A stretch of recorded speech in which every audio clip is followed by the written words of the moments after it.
Roha railway पूल कामाच्या दिरंगाईमुळे छावा क्रांतीवीर सेनेचा आंदोलनाचा इशारा।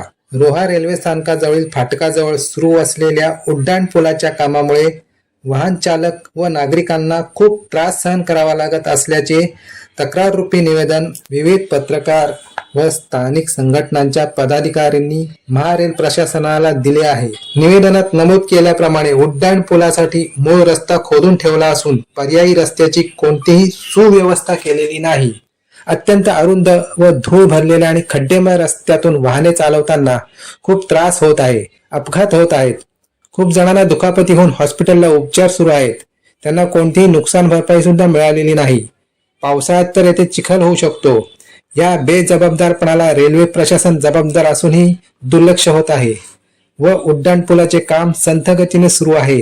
त्यामुळे प्रशासनाने याची दखल घेऊन योग्य ती उपाययोजना करावी, अन्यथा तीव्र आंदोलन छेडण्यात येईल असा इशारा छावा क्रांतीवीर सेनेचे रायगड जिल्हा उपाध्यक्ष रुपेंद्र मळेकर यांनी दिला आहे। अशाच नवनवीन बातम्या व व्हिडिओ पाहण्यासाठी आमच्या दीप दर्पण चॅनलला लाईक आणि सबस्क्राईब करा। धन्यवाद।